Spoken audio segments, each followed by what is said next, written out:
Basically, Bannon said, I'll answer some questions, but I'm not going to talk about the transition. That's off limits. I think he's legally within his rights to do that. Do you have a problem with that, yes or no? Well, there's no legal issue here. It's a political issue, because when you testify in front of Congress, basically it's Congress who determines whether or not you have to answer questions. And if they think you're in contempt, they can seek to have you held in contempt, but a Republican-controlled Congress is not going to hold Bannon in contempt. Technically, legally, he's obliged to answer these questions. Executive privilege doesn't apply to the campaign. It applies only to what happened in the Oval Office. So what we're seeing is kind of political shuffling back and forth with no clear legal determination. That's very different than the grand jury, where he has a legal obligation, no doubt about that, obviously, to answer all questions subject to privilege. And let me get that in a moment here. Apparently, Bannon's lawyer is consulting with the White House lawyer during his appearance. I don't know how many phone calls were made or what kind of contact was had. Does that strike you as unusual? No, it seems perfectly reasonable in light of the fact that he's claiming executive privilege. Remember, the executive privilege doesn't belong to Bannon. It belongs to the executive, the president of the United States. And so it seems entirely reasonable for Bannon or his lawyer to be checking with the White House counsel as to the scope of executive privilege and getting advice as to what the White House will defend. If the White House won't defend his claim of executive privilege, then he shouldn't be raising it in front of Congress. So coordination there seems entirely reasonable. Very interesting. All right.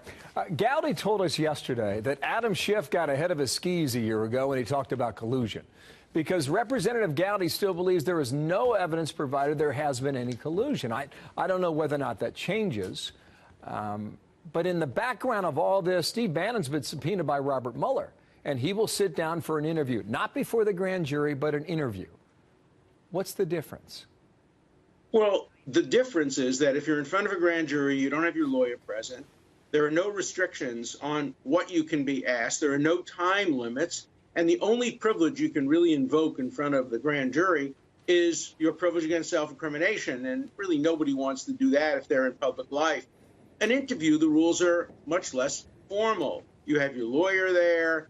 You can negotiate what the subject matter is going to be. You can negotiate times. I suspect that's the way it's going to end up with the president as well. I suspect he will have an interview with his lawyer present and with some agreement as to the scope of the questions. But remember, in the end, Mueller has the ultimate authority to subpoena anybody, including the president of the United States, in front of the grand jury, and everybody must comply with the grand jury subpoena. And you can only refuse to answer questions that might tend to incriminate. Last question for you today, Counselor. Do you see any evidence of collusion, or do you agree with Trey Gowdy?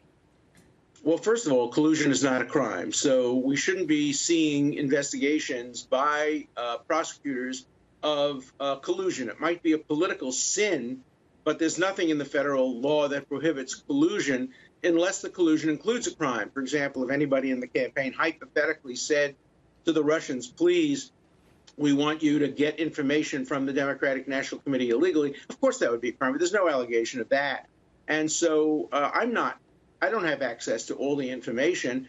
I've seen nothing in public that would qualify in any way as criminal collusion, criminal conduct relating to collusion. Yeah. Collusion is not a good thing between a campaign, if it occurred, and a foreign power. But you have to point to criminal statutes before you can have a basis for a grand jury investigation.